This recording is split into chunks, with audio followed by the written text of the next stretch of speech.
Hey everybody, welcome back to Gideon Stuff. Today we're taking a look at this really wacky little knife.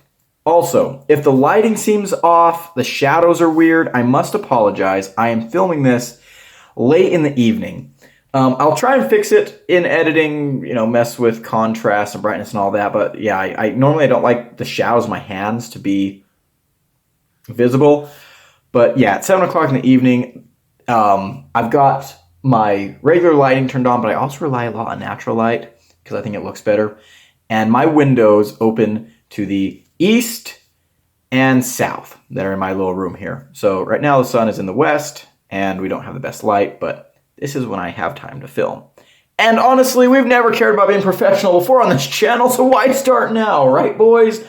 Anyways, let's get this review started. Oh, if I haven't said, this is the Brous Blades Silent Soldier. All right, awesome. Let's go ahead and take a blade length measurement. Sharpened edge here, coming in just under 2¼ inches. Yeah, you could call it 2¼ inches. Overall blade length, I guess we'll measure to there. I mean, we're in that kind of 2¾ inch range. So definitely not a large knife.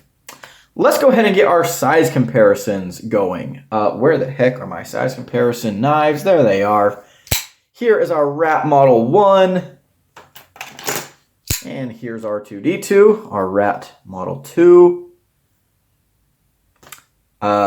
Very weird looking knife. Much shorter than the R2-D2, but a little bit chunkier and shaped kind of like a rainbow. So yeah, just weird dimensions all around. Let's bring out our Civivis.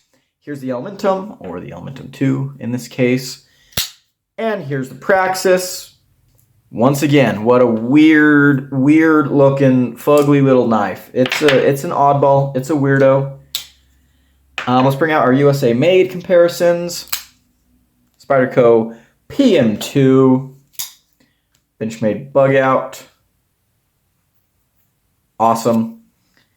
And honestly, I think that's, what did I just draw? The bug out. Honestly, I think that's about all that I'm going to compare it to, because what else do you compare this to?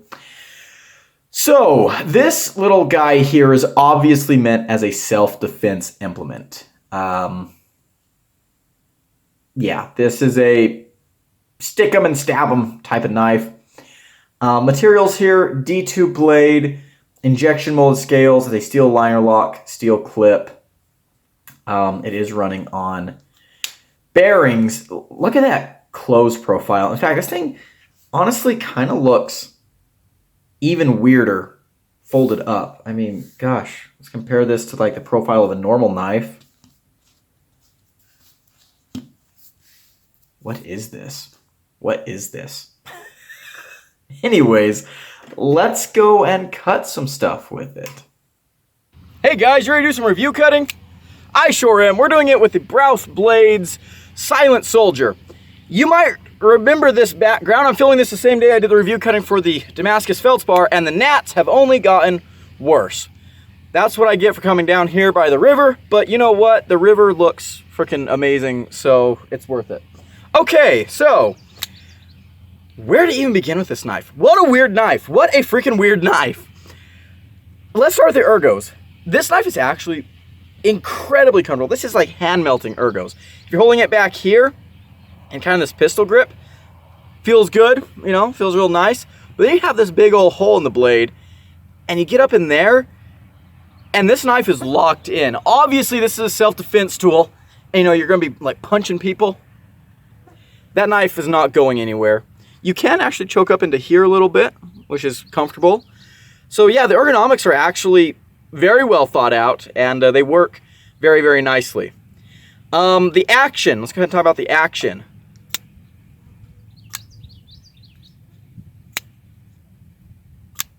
The action's good, actually. Get over the detent. The flipper tab is really freaking low. Look at that. It doesn't look like it should flip good, but it does. Can you open it with the hull? Not really, because by the time you fling it open, your finger like goes all the way through it. But as far as the flipper goes, it deploys really nicely. It is running on bearings. The detent is a little bit late, but, you know, there you go. All right, how does this thing carry? Well, we do have a reversible clip, which is awesome. This is a chunky little guy, but it is a pretty compact knife. I'm not wearing jeans today. Apologies, but yeah, the clip works all right, actually. Yeah, not a whole lot of problems there. Okay, let's go ahead and cut some stuff. And I'll be honest with you guys, very curious to see how this goes. So I EDC'd this knife like 2 days. I'm, again, being honest with you guys, because this was not really a knife for my cutting purposes. But let's go ahead and let's give it a fair shake here. I think it's actually gonna be pretty good for these utility cuts. Yeah, that felt fantastic. No problems there. Obviously, a little Warncliffe like this. You guys probably can't see what's going on. There we go. A little Warncliffe like this. No problem with the utility cuts. But this guy is very, very thick. So let's see, slicing.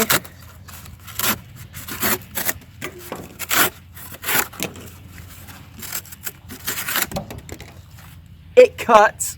I would not call that slicing at all. But it does cut, so hooray. Let's go ahead and grab our rope. Let's do a pull through. Yeah, that felt great. Again, Warncliffes normally don't do good at the rope pushing test because I can't get them down on the table, but let's get off the edge of the table and see. 1, 2, 3. So that doesn't look very impressive. The robustness of this edge definitely would have cut through that rope very, very nicely if I had the appropriate leverage. But the way this knife is shaped and how I had to get it off the table to push down, I lost a lot of power, so not ideal. Okay, let's see how it does at the pool noodle. Okay.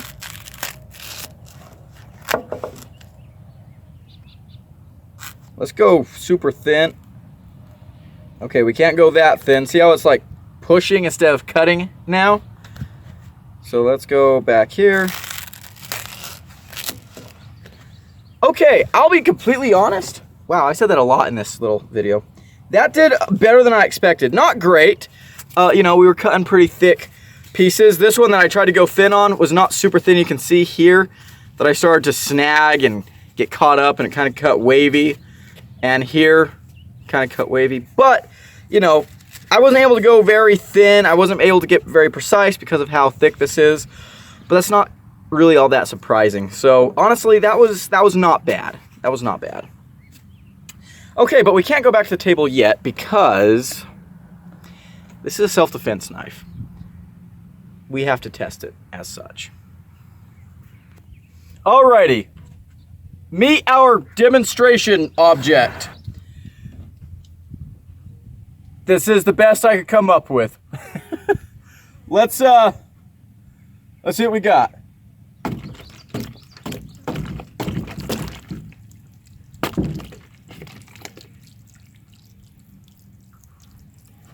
I mean, yeah, that does look pretty painful. I guess that'd do the job.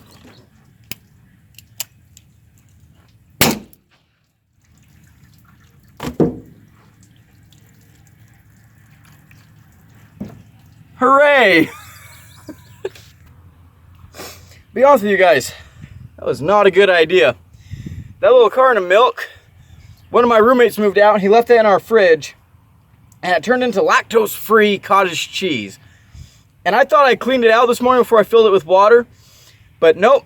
Ooh, that smell. Ooh. It's like dry rot diapers. Anyways, let's go ahead and get back to the table. Alrighty, guys. Let's go ahead and talk about what I'm liking and not liking about this knife. Number one, the name is really interesting. Silent Soldier, that's kind of cool, right? That's very unique, and I think it suits this knife. Number two, it's a well-made little guy. It's built, pretty well. I don't have a whole lot of complaints about the build quality. And it is very unique. I don't think this is necessarily a beautiful knife, but it's a very unique knife. And I do have a soft spot for unique knives. And I also have a soft spot for ugly little knives. So in a way, I really like all that about this thing. Next up, the ergonomics on this thing are very meticulously thought out. The ergonomics are actually really good. This is uncontroversially one of the most ergonomic folding knives I've ever held. And that seemed like a weird statement at first, but it is. So you have kind of this pistol grip, right? This thing is kind of, like I said, it's kind of a rainbow shape. You grab it here, and just holding it in this grip here is actually really, really comfortable. I like the way my fingers close in around this thing. We've got this little area that slants back here so that my pinky fits on. Now, I don't have the biggest hands. If I like really squeeze my fingers, it looks like that. But if I just grab it comfortably, it looks like that. So if you have hands that are bigger than mine, which is likely, you're probably going to be hanging the pinky, but I think it'd still be really comfortable for you. This area here you can choke up into, and this feels extremely comfortable as well. But then you have this big old freaking hole in the blade. Put your finger in there, and this is really, really comfortable. Like, this is obviously meant so that you can poke it, right? This puts the blade in a very natural pokey spot, so you can do your slashy and your pokey stuff like that. Wonderful, right? Wonderful. The ergonomics are just probably the most fascinating aspect of this knife. Again, this is a self-defense implement. This is intended to be a weapon. And you guys know that I don't like it when people refer to folding knives as weapons. I've talked on this channel before. I hate it when I pull out my pocket knife to cut something and people are like, oh, wow, I didn't know you were carrying a weapon. And I say, no, I'm not carrying a weapon. This is a pocket knife. This is just a tool to get me through my day-to-day life. I'm not carrying this with the intent of stabbing anyone, either offensively or defensively. However, this is a weapon. This is built to be a fighting implement. And the ergonomics are very reflective of that. Now, we will be talking about that later on in the review, but we're going to leave it right there before I start to ramble. This knife is very well designed for its intended purpose, and I got to give respect to that, right?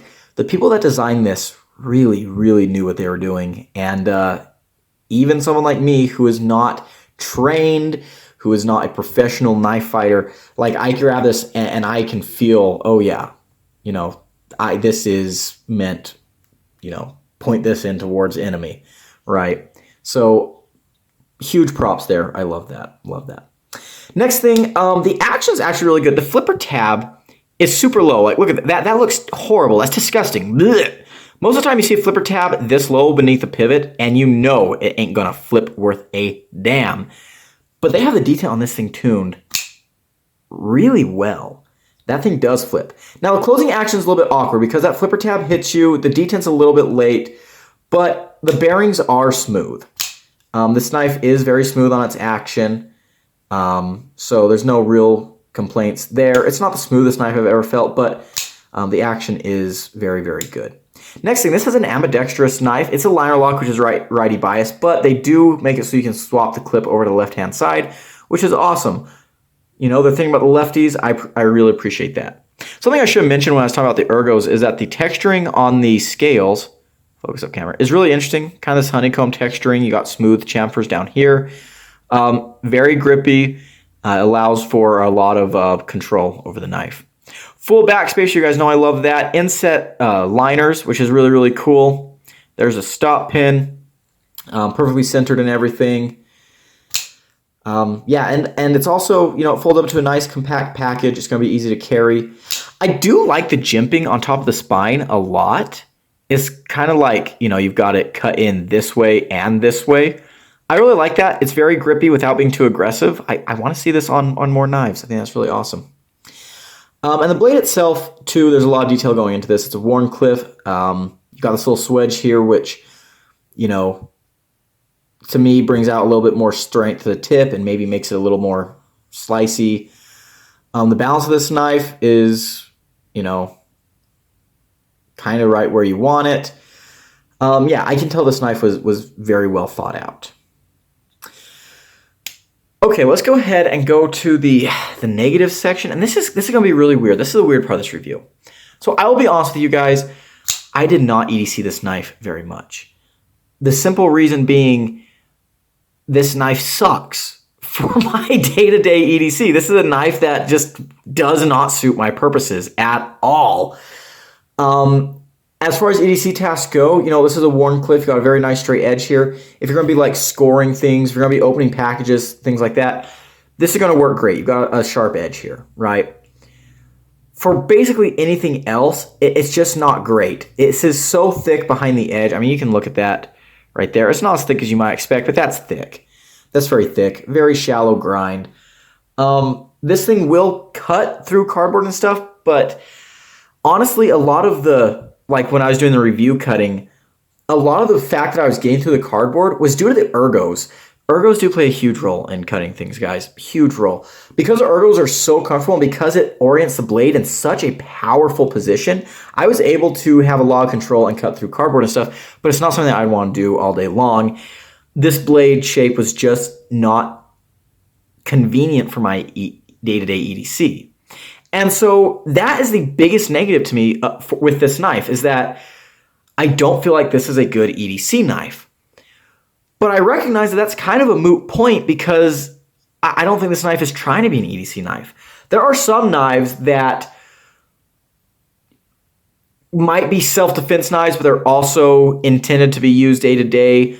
A knife I reviewed a couple weeks back could maybe be argued to be that way, the CRKT M16, although this is a tactical knife, which doesn't necessarily just mean fighting knife. Tactical knives are, you know, kind of a fighting knife mixed with a, you know, everyday carry implement. It's a knife that you're going to be using for multiple things. This is not a tactical knife. This is a straight up fighting knife, right? This is and I know the difference between their semantics. I'm just using these definitions for my purposes right now. But this knife doesn't really have a whole lot of utilitarian use. And so I don't have a whole lot to say on that front. I could say that this clip is not my favorite clip, but it works okay. I could complain that, you know, oh, they should, you know, recess the screws, but the screws didn't really get in my way. Honestly, it's very hard for me to critique this knife because the way that I would use a pocket knife, I don't think is the way this knife is intended to be used. And so that really takes a lot of the wind out of my sails as a reviewer. So let's go ahead and talk about this, you know, as a fighting implement.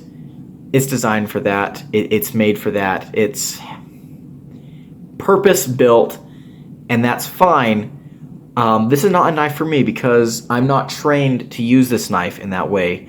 And so I would want to try and review this as an EDC knife, and it just is not meant for that purpose, and it fails at that.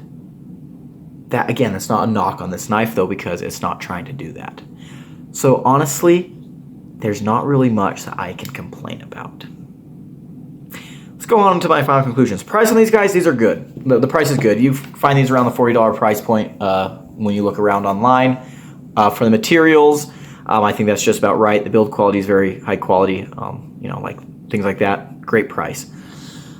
Can I recommend it? No, of course I can't recommend it because I don't have the training to recommend something like this, right? So this is a very odd review. I know this has been a really, really weird review for this channel, but my final opinions on this knife is that this is a well-made tool, and I'm sure that it will work for the tasks that it is intended for. I am not the target audience for this. If you are the target audience for this and you're trained, you know how to use this, I think I can recommend it to you because the build quality is fine. I can give my seal of approval to the build quality. and things like that. As for the application of this as a weapon, I can't say anything. If you're looking for an EDC knife though, this is not where you want to go. You do not want this as an EDC knife. This is not a good EDC knife. Poo-poo, very bad. The knife itself though, very cool. And yeah, again, if this is your thing, I'm sure you will enjoy it. So this has been a very weird review. Thank you guys so much for watching. Big shout out to my channel members, especially Old Tonto Guy who sent this knife to the channel, donated it for me to review. I really appreciate that. My channel members are awesome. If you want to be a member, you can join below. That's going to be it for today's video, guys. Thank you so much for watching. Don't forget to like, comment, and subscribe, and I'll see you in the next one. Adios.